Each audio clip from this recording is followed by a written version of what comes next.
Hello, everyone. I'm Janet Tarantino, author of Dying to See, Revelations about God, Jesus, Our Pathways, and the Nature of the Soul.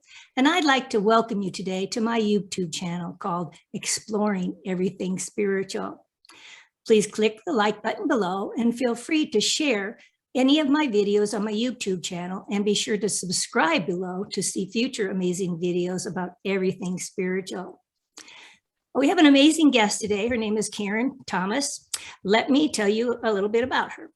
Karen's near-death experience occurred in July of 1982 in Anchorage, Alaska, where she had been working as a physical therapist. After one surgery on her injured back, she had a second surgery scheduled, and she was concerned about this surgery, that it might need a spinal fusion, which could end her career. So Karen asked friends and family to pray for her on the day of her surgery. During her surgery, a mishap occurred when Karen's left common iliac artery was cut and she bled out on the operating room table. Today, Karen is dedicated to telling her story of what took place during her near-death experience. Karen has been a speaker of the IANS Durham, North Carolina group, and her written story can be seen on the ians.org under her title, Prayers Like Musical Notes. That gives us an idea what's coming up here. So she's also featured in the documentary Back from the Light, co-produced by Yvonne Sneeden and Robert Neal Marshall. Karen's written account is also listed on the NDE org website, and it's number 4317 Karen T in both the current and exceptional archive areas of that website. Feel free to check her story out. So let's get started. Welcome, Karen. I'm delighted to have you here today. Thank you. Thank you so much. I'm delighted to be here. Yeah. So I have two burning questions. This happened in Alaska. And how did you hurt your back in the first place? And then when you bled out, were you declared dead? And if so, for how long? So let's start there, and you can tell us your story. Okay. How I injured my back the second time, because this was my second back surgery, was working with a comatose patient that had a lot of muscle spasm in his legs. And I was trying to stretch out his leg, and he had a muscle spasm as I was stretching it, which twisted my whole torso and back and caused the ruptured disc that I had. And then, as far as, what was the second question now? If you bled out, were you declared dead? To my knowledge, I really don't know. I do know that my blood pressure bottomed out, but I don't know that I was declared dead. I don't believe I was, but I have no idea, actually. I was just curious. Yeah, it doesn't make a difference anyway, because these can happen without that. I thought I'd ask and see, because I knew the audience would probably want to know that too. Yeah, I don't know anything in terms of the length of time that I was out of my body. I know that when I left my body, I was in the operating room. And yet when I returned to my body, I was in a recovery room. And that was after a second surgery had been done. So it was quite a long period of time from what my husband and my family have told me. Okay. And so the NDE happened during that time frame from the recovery room, from the operating room to the recovery room. And you remember that part, though, very vividly. Oh, yeah, very much so. So I can tell you that if you'd like me to start from in the operating room, my husband and my kids were with me that day. And they had walked beside the stretcher when I was brought to the operating room, but were sent off to a waiting room as I was brought into the OR suite. And I remember everything prior to anesthesia. So I remember moving over from the stretcher to the operating room table, being on my stomach, the anesthesia being started. But then I don't remember anything until I suddenly was conscious, but up near the corner, near the ceiling of that operating room, and was looking or could see ceiling tiles from like a few inches away. Mhm. And I was hearing a lot of noise and ruckus in the operating room. The surgeon was swearing. He was yelling at a nurse to go get blood transfusion. And so this drew my attention back. And it was just as they were flipping my body from being face down to being face up on the operating room table. And so I realized that this was my body, although looking at your body when you're out of it is so very different than looking at yourself in a mirror or something, because you're able to see yourself three-dimensionally, which you can't looking in a mirror or looking at pictures. And plus I was so white because my blood had drained out from the artery being cut. And so I remember looking at it, but not being concerned about my body. It was like, oh, well, she looks really rough. But then I thought, but I was just, peaceful, not concerned, until I began to think about my husband and my kids in the waiting room. And as soon as I started thinking about them, I thought, somehow I've got to let them know. I've got to let them know that I'm still me. I'm alive. I'm all right, even though this has happened to me. So as I thought that, my consciousness, myself, drifted literally through the wall of this operating room and out into the hallway that I had come down to get there. And it was a major trauma center.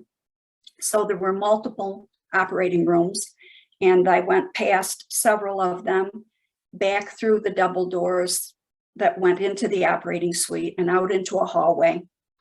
And as I got out into this hallway and was thinking I had to find this waiting room, I was moving along, and then suddenly a telepathic voice I could hear saying, "Pay attention to this man." And I realized that there was a man, just regular street clothes, dressed, that was rushing back in the direction that I had just come from. And as the voice told me to pay attention to him, I could also begin to hear telepathically his thoughts, the man's thoughts. And I heard him thinking, I've got to get in there. I've got to get in there fast. And as I was paying attention to him, nearsighted me without my glasses was able to get, it was like I was able to look through almost a microscope at how closely, what he looked like. So I was able to see his hair color, his eye color, his clothing. And I was able to get fully impressed with that. And I followed him as he went past me and down toward the operating room doors. And I noticed again, there was another man near the doorway to the operating room area. And his thoughts I began to hear. And he was thinking, what does this guy think he's doing? He can't go in there. He's not allowed in there. And the man I was supposed to pay attention to begin with slowed down and near those doors and paused for a bit. And then the doors swung open automatically and he rushed on through inside. And as soon as he did that and my attention was drawn back again to, I want to go toward and find this waiting room. It was as though all of a sudden I couldn't make myself go in any direction that I wanted to go, but I was being pulled instead. I was being drawn. And I was literally drawn up through the ceiling of that hallway and up into the next floor of the hospital and through that entire floor and continued being drawn upward until I was completely out of the roof of the hospital, up into the sky, about the level of a small plane. And then I began being drawn laterally, and I was drawn completely out over the city of Anchorage, where the hospital was located. And as I got to the edge of the water, as Anchorage sits on a bay, a whole dark opening opened up like a cave, very, very dark. And I was drawn inside that. And as soon as I was inside this darkened area, I could see very, very far off in the distance, just a tiny prick of light. And I began to move very much faster. And I was being drawn super fast through this dark cave-like area. And as I was, the light was getting bigger and bigger and bigger until I literally was drawn completely into this light. And once I came into the light completely, although I had been feeling calm and only anxious about my husband and the kids, once I came into that light, I was completely filled with peace and with joy and love, the most amazing love, and just completely filled with it, as though there were no more that could possibly be inside me, but was outside me also.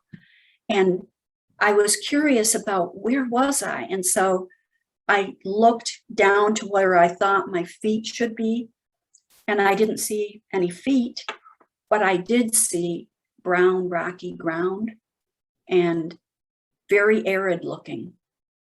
And I looked around, and there was, the whole area looked like that. And I remember being shocked and thinking, well, if I'm dead, I thought I would be coming to heaven. And I never pictured heaven looking anything like this, and so that totally puzzled me. And once again, I heard a telepathic voice that was off to my left. And this was a different voice. And this one said, again, it was a male voice, and it said, follow me. So as I heard that voice and looked over to the left, I could see that there was a man who was climbing up a slope and out of this area that I had come out into. And as soon as he said, follow me, I was only a few feet behind him on that slope. So I examined him, the back of him closely, and I saw that he had very dark, almost black hair, and that it was pulled back and tied with a piece of leather and was long behind him. And then his clothing, he had kind of like a toga type of a garment, off-white, again, just a simple belt tied around it. And then on his feet, he had sandals, but the sandals were not just average sandals. They had, again, leather ties that crisscrossed up the back of his calves and then tied just below the knees on both legs. And my immediate thought was, well, I feel like this person cares deeply about me. I thought that if I was dead, that I would be with Jesus. And I know this isn't Jesus. I don't know who it is exactly that cares so much about me and is leading me, but I'm certain that it's not Jesus. So I followed him, and he went up over the edge of this slope. And as we came up over that edge, the whole scene was, and the surroundings and the geography were totally different. It was completely green and lush, and a meadow that was filled with flowers, and everything was giving off light. It was filled with light. Every blade of grass, every flower, everything that I could see. There were trees in the distance, and they were giving off this light. And it was as though everything that I looked at was alive and had its own life within it. And I was so taken with how beautiful this was, and colors that I just couldn't begin to describe. Unearthly colors, I guess, is the best way you could say it. And so I was looking at it and taking it all in, and didn't realize that the person who was guiding me had gone further on ahead, until he said again, follow me. And I was immediately only a couple feet behind him. And at this point, he was standing on the bank of a river. and the river was about 20 feet across.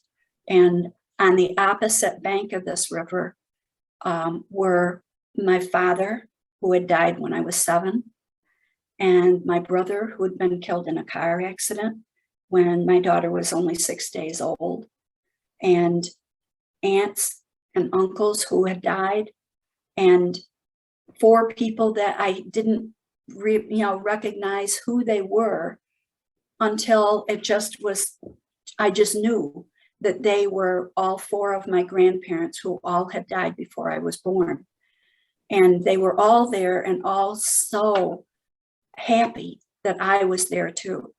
And they were just, oh, look, she's here. Isn't it wonderful? And I was feeling the same way. I wanted to go where they were so badly. But my guide at that point said, no, we have to go somewhere else first. And so I didn't, since I wasn't the one directing my motion through all of this experience, I was following him as he walked away down the bank and around the curve in the river and into another opening, where in the center of this opening was an enormous, enormous building. And this building was glowing, giving off light like everything else I saw there. And it was so white that it was like pearlescent. And it looked like something that you would imagine being a Roman or Greek temple. And it had all kinds of stairs, a long, long, like maybe 100 big, wide stairs of like marble type stone going up to columns that were in front of the very front of the building itself, and big, wide, huge entryway. And then I began to notice other spiritual beings who were there as well. Some were at the foot of these stairs, some were coming down the stairs, and they looked very much like my relatives had looked to me, and but no one that I actually recognized. And my guide had gone up to the doorway to this building by this time. And when he said, "Follow me again," I was behind him as we were walking into the entrance of this huge building. And inside, once we were inside, it was as though this building had become an enormous library. And on either side, as high up as you could see, if you were to look up for a ceiling, there was just more and more and more stories of floors, all filled with books and scrolls. And down through the center of this enormous entryway, there were tables, and at these tables were other spiritual beings, and some sitting at the table, some standing at the end. And my guide said to me at that point, "This is where the book of life is stored." And so he said, "But we're not staying here. We're going to another room." So we walked or went down. We weren't actually walking. It was like we were drifting all the way down through this huge entryway, and then entered a small hallway at the back, just went a short distance and there was a doorway, and went inside a much, much smaller room. And in this room, already seated and around what appeared to be an enormous oval, like a conference table, were other spiritual beings, and as though they were waiting for us to come in. And when we did come in, I felt as though, again, these were beings who cared deeply about me, and they were there and wanted to be there for me. And I knew I should know them, but I didn't recognize anyone specifically. But at that point, my guide said, "We're going to review your life now." And as he said that, the center of this huge conference table, it was as though it had been clear and glass before that. But when he said that, all of the scenes of my life began to come up almost like a hologram in the center of this conference table area. And as they appeared, I was able to be myself again through all of these different interactions throughout my life. But I was also able to be whoever I was interacting with. So I could feel everything that they were feeling because of our interaction that we were having. And so if it was something nice that I had done and maybe not even given it a second thought, I could feel how happy it made that person feel, and then how they then carried it on to someone else that they treated nicely. And opposite, if I had been mean and had said something crossed and just hadn't been nice to this person I was interacting with, it might have made them feel badly about themselves, and they might have gone on and then treated someone else poorly because of how badly they were feeling. So it was an opportunity to see this whole ripple effect of our actions and how important it is when we interact with other people. Mm-hmm. And then they told me, you can stay or you can go back to your life. But if you choose to go back to your life, we want to show you some things from your future, some that definitely will happen, others that may happen, but they may not, because every person you interact with has free will, just like you do. And if they use that free will to choose something that is unexpected, then this may not happen at all, some of these things. So then they showed me these things of my future. And then I know something else happened during my experience, but I don't know what it was. It's been removed from my memory, because the next thing I was consciously aware of was being in a totally different room with my guide again. And this was an even smaller room. And he was saying to me, I want to show you the prayers of the people that are praying for you. And so as he said it, off to one side, I could see what looked like musical notes that you would see on a score if you were reading music that you were about to play, and you saw whole notes and quarter notes and half notes. And each one of these notes, instead of going horizontally like on a musical score, they were moving vertically, and each one was attaching one above the other and coming up closer and closer to where we were. And he explained to me that every musical note represented a prayer that someone was praying for me, and that every prayer has its own specific vibration. And that's why it was being shown to me as though it were musical notes. And then at the same time, he said, I also want to show you what's happening in the waiting room in the hospital.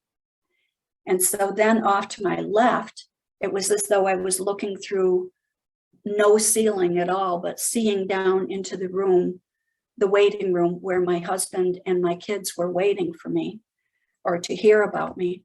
And there was a doctor, the doctor who had operated on me was in the doorway. And he was talking to my husband. And I saw my daughter and son behind on like a small couch in that area. And then I was able to see that my daughter was scared because of the doctor being there and how long they had waited, and was thinking that he was saying that I had died. And so she prayed that I wouldn't die, that I would live. And once her prayer was attached to the other prayers that had been prayed for me, then all of a sudden I was filled with all of the emotion of being myself, and knowing that I just really needed to return to my life. It was so much love and peace where I was, and I so much wanted to stay there. But even more, I knew that I needed to go back to my life. I had grown up without my father when I was little, and I was about the same age as my kids were then. And so I just knew I have to make the decision to go back to my life. And at that point, my guide said to me, because you've decided to return, you will not be able to remember any of the things that we showed you of your future. Because if you did, you wouldn't have your free will anymore, because you'd be programmed thinking that this is going to happen and this needs to happen in this way. So you won't be able to remember any of those things we showed you from your future. But you will have signs that will prove to you that everything that you experienced here is completely true. And you will have verification for that. And as that was said, then suddenly I don't remember a return trip. I don't remember going back into my body. I just simply remember waking up in the recovery room. And as I woke up in the recovery room with my husband and kids there, this is an interesting thing that I like to explain. I know that I had one consciousness that was my spirit's, my soul's consciousness when I was having my near-death experience. My body's consciousness was that operated through my brain was totally different. And so that consciousness, when I was waking up, was confused about why am I in a recovery room? What was I in the hospital for? Did I just have a baby? I mean, it was totally boggled. And yet at the same time, the same instant, my spiritual consciousness, my soul's consciousness, fully remembered my near-death experience, everything that had happened. And I was just filled with the same love and unbelievable peace that I had felt while I was actually there on the other side. And so that was an immediate confirmation to me that yes, this was realer than real. And then within days after that, when I was being in the ICU, a different doctor came in to check on me because they had called in a doctor and he had come from his office to try to save my life. And when he first walked through to visit me in the ICU, even though he was in his scrubs, I immediately recognized him as the man that I had seen coming down the hallway that I was supposed to pay close attention to. And then weeks after that, when I had to have staples removed from my stomach, or because that's how they had opened me up, I made up my mind to confront him and to say, this is what I saw. I saw you in that hallway. This is what you were wearing. This is what you were doing. You were practically running. And his response to me was, how could you know that? And that was when he told me that he had been in his office seeing patients and had been called in to try to save my life, and in fact did. So that was the essence of my experience. Okay, I have a couple of questions. When you were drawn up through the ceilings and out into the cosmos, what did it feel like going? What can you explain what it felt like going through the ceiling? Did it have a different sensation? It was no sensation actually, because rather than feeling any resistance from going through something like you would like a solid wall or a solid ceiling, there was no sensation of any resistance at all. It was just simply as though it had no essence to it at all, and I was just traveling through it as though I would travel through air. Mm-hmm. So in fact, I remember thinking that when I got out, for some reason, when I started moving quickly, it began to dawn on me that, wait a minute, I'm not here. I'm not feeling air rushing by. I'm not feeling cold temperature. warmth or cold or anything. I'm just moving. And so that was really strange. Yeah. Okay. And then you could hear their thoughts. Yes. Can you still hear people's thoughts, or when it's important to do that? Are you allowed to do that? I haven't had that experience continue since. It's not something, what I did notice early on, which was kind of a strange thing, I call it almost like a deja vu feeling. Mm-hmm. And that was that I would be just doing something simple, like having a conversation with someone or walking into a room or something. And I would instantly know what the words were going to be that were coming out of the person's mouth, just about as they were exactly saying it. Or I would be walking down an aisle in a room and I'd say, wait a minute, I see this whole room. I know who's going to be sitting here, who's going to be sitting there. I'd have that type of a sensation that kind of repeatedly happened. And other than that, I really have just had, occasionally I've had things like, I know when that phone rings who it is that's on the other end of the phone. Mm-hmm. And just simple things like that. Nothing really real complicated. So do you think that deja vu moments are that you're aware of a pre-planned event that you were scheduled to have, and that's a memory of the planning, maybe? I do some.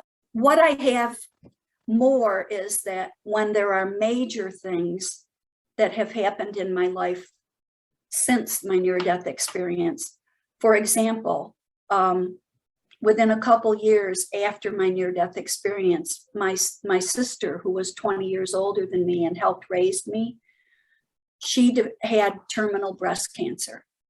And when I knew that she had that diagnosis,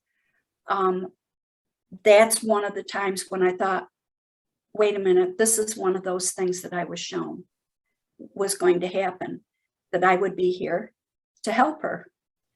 And then a number of years later, I had a second time when I nearly died myself. And it resulted in me having to go through 2 years of rehab to get back the use of my leg. And when that happened, again, that deja vu feeling of, oh, yes, this was one of those things that I was shown. So different major things like that, kind of turning point things in my life that happened after that, I would realize as it happened that this was one of the things that I was shown. Yeah. Do you feel that like you were shown your sister's diagnosis, and you had made like a soul agreement with her to take care of her, to help her and support her through this terrible time? Is that, and maybe was the case for your leg, that you had made an agreement with other people to help them maybe understand empathy or compassion, or share their love in that way? Yes, definitely. I do feel that each of the things like that have happened, there's been a really, a strong feeling that you agreed together. You agreed together on this thing, and this was a role you were going to play and that they were going to play for both of your spiritual growth. Right. Yes. I agree with that, because I was, during my most intense NDE, I was before a panel of beings, white area, and they had a table, but it wasn't round. And they wanted me to tell them what I learned. And I knew that, well, I showed them that was like a holographic picture, like your situation, only I was in the middle of it and was happening around me. But they made it known that I was working with other people. Yes, that came into my life for a specific reason. So I guess for the audience members, maybe they should consider what they're learning from people in their lives too, and what they're teaching other people, because that's important. And wouldn't you agree that words are important because of what happened in your experience? Oh, yes, definitely. Mhm. When I saw with my life review, for example, one of the things that I understood about words and their importance was how easily other people misunderstand and misinterpret, or I would misunderstand and misinterpret someone else's words. And they often could cause hurt and bad reactions that weren't even intended. So due to that and seeing that, I've learned that it's really important to think very carefully about how you communicate and how someone is communicating to you and what might be behind their feelings when they're coming out with something toward you. Right, because none of us know what made another person what they are to this day and how their thoughts are formed. So yes, I think when people have a thought that this wasn't nice, they should say something, and maybe it would get resolved. I didn't mean it that way. This is how I meant it, that it was supposed to be helpful. And I'm sorry I came across that way, etc.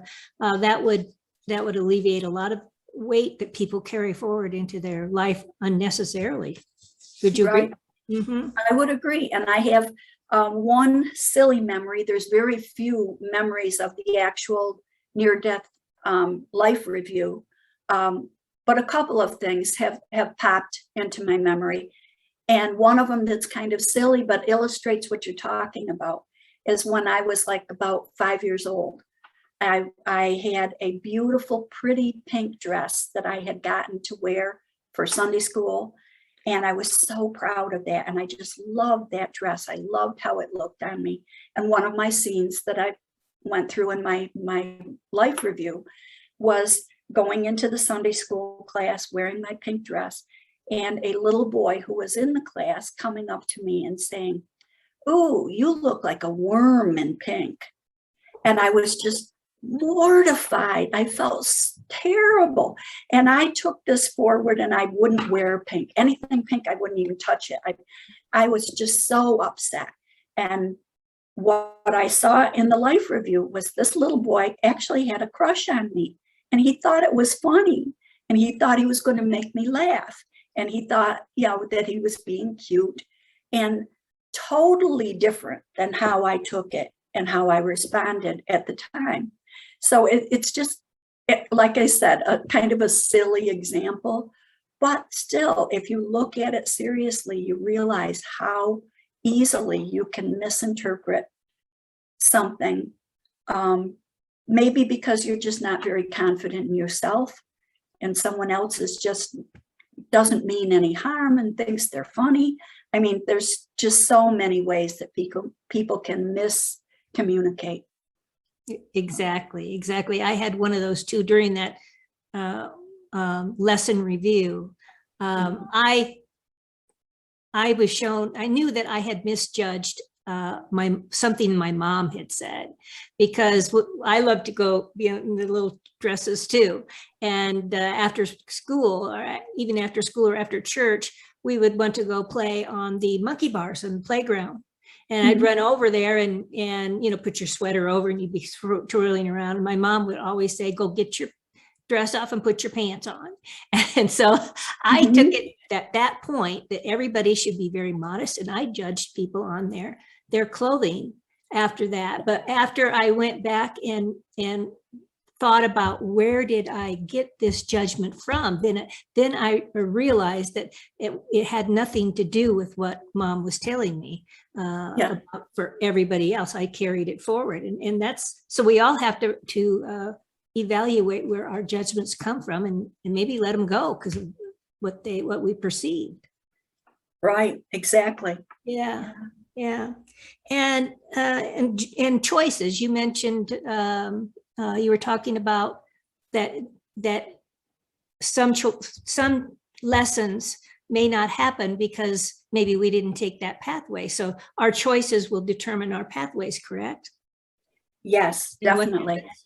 I was very impressed with the fact that free will is something that God has given us that is so very important. And so I got the feeling that God wants us to make free will choices, not be coerced or pushed into a particular direction, and yet to learn lessons that help us make better free will choices.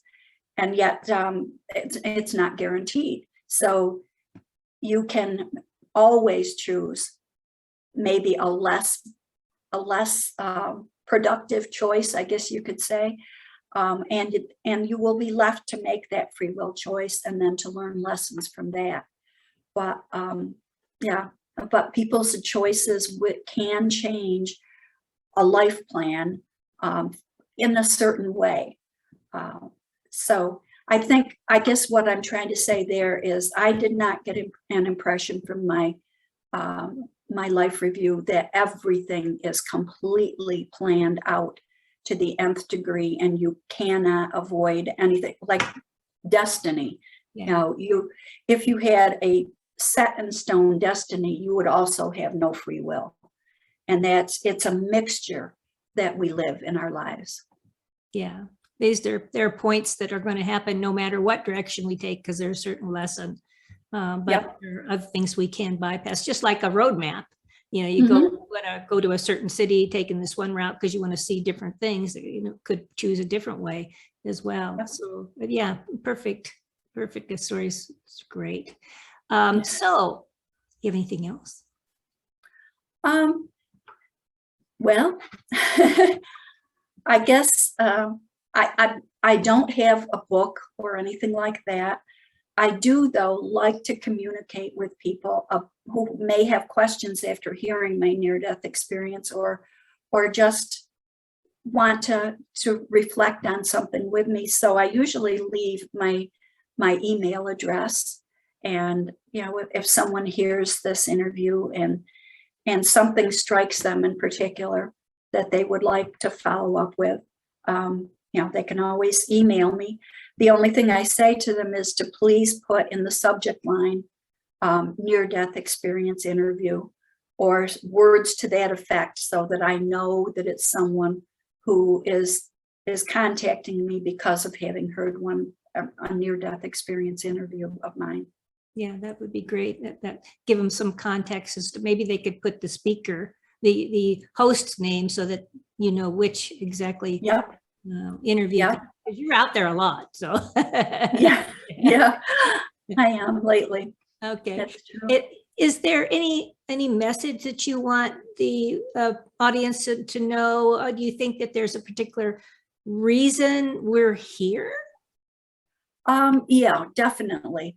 I feel as though the reasons that we're here all have to do with growth of our spiritual life, our spiritual selves, and most importantly, our ability to take that love that I felt when I was on the other side, that enormous unconditional love, and find ways within our life that we can project it out to everyone that we encounter and come in contact with.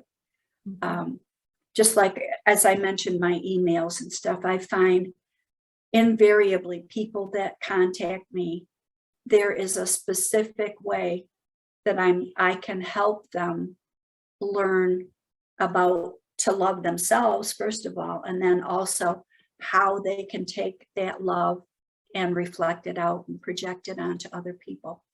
So I think in multiple different ways, that's what all of our purposes are. Oh, great. Wonderful thing to tell everybody. So, Leslie, you keep mentioning your email. Would you like to tell everybody your email? Would you like me to put it in the description area below? Sure, I can tell you, and you can put it in also, you know, however, but it is BLANCETH@live.com. Live.com. That's awesome. Okay, Karen, I'm just so grateful that I've had the opportunity to talk with you today. And I love the fact that you heard prayers as musical notes. And I can relate to this because I view God as the greatest conductor of our lives, and he orchestrates our lives daily for learning in miraculous ways, and yet gives us free will to make our choices and what we'll learn. So thank you, thank you, thank you. Oh, you're so welcome. It's been insightful for everybody. And now for the wonderful viewers, I will put Karen's information below in the description area. And so you can easily find it to contact her if you desire. And as we head out for the day, I'd like to ask you guys to wake up each day with a sense of wonder on where you will be guided and who you'll be shown that, and who will be placed in your pathway for you to learn from, because life is the most magnificent mystical adventure you'll ever have. And always remember the message heaven gave me to bring back, and that is love is the only thing that matters. So carry that forward and share your love, and don't forget to subscribe below to see other amazing videos. Goodbye, everybody.